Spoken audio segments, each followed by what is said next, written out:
दोस्तों आज की कहानी का नाम है किसान का लॉकडाउन।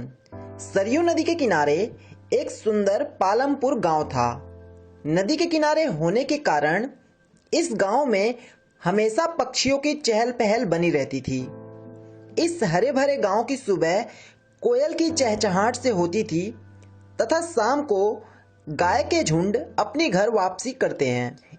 इस गांव में कुछ लोगों का धंधा दूध डेयरी था तो कुछ लोगों का कृषि का।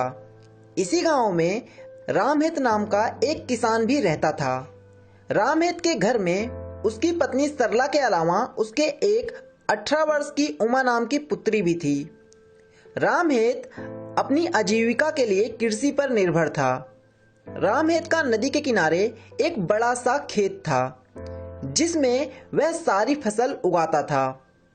वह जुलाई अगस्त के महीने में बैलों से खेती की बुआई करता था और नवंबर दिसंबर के महीने में अपनी फसल को बैलगाड़ी से अपने खलिहान में इकट्ठा कर लेता था। रामहित की सालाना इतनी फसल हो जाती थी कि उसके परिवार का गुजारा बड़ी आसानी से चल जाता था तथा वह उससे अपनी बेटी की शादी के लिए भी कुछ रुपए बचा लिया करता था। कृषि के अलावा रामहित के पास 2 भैंस भी थी जिसका दूध बेचकर वह कुछ मुनाफा भी कमा लेता था। एक दिन सुबह सुबह रामहित की पत्नी सरला अपनी पुत्री उमा के साथ खेत पर टिफिन देने जाती है। तभी सरला रामहित से कहती है, अजी अब अपनी बेटी जवान हो गई है, कोई अच्छा सा घर देखकर इसकी शादी कर दो।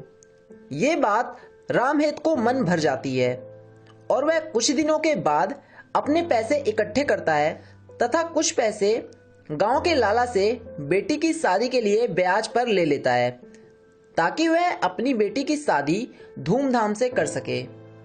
अब उमा की शादी भी निकट आ जाती है। सारे गांव में हर्ष और उल्लास है।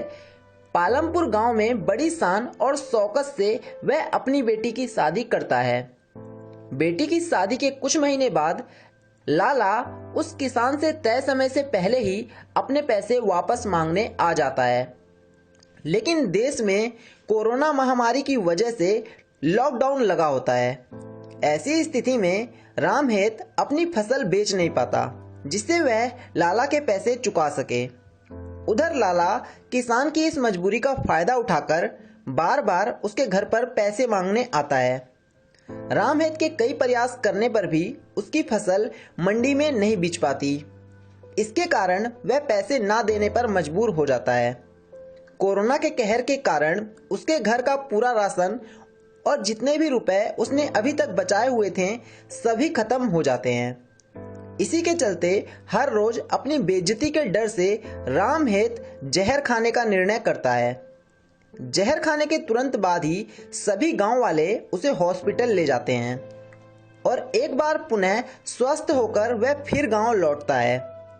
गांव वापस आते ही लाला उससे फिर पैसे मांगने आ जाता है। रामहित के खूब समझाने पर वह नहीं मानता और रामहित को पैसे वापस करने के लिए 8 दिन का समय देता है।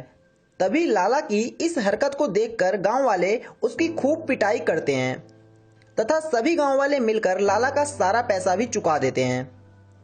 इस कहानी से हमें यह सीख मिलती है कि सभी गांव वाले रामहित की पुत्री को अपनी बेटी का दर्जा देते थे और रामहित की मदद करते थे।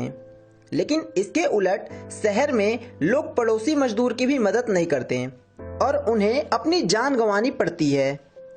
इसलिए शहर के लोगों को गांव के लोगों से सीख लेना चाहिए तथा एक दूसरे की मदद करनी चाहिए।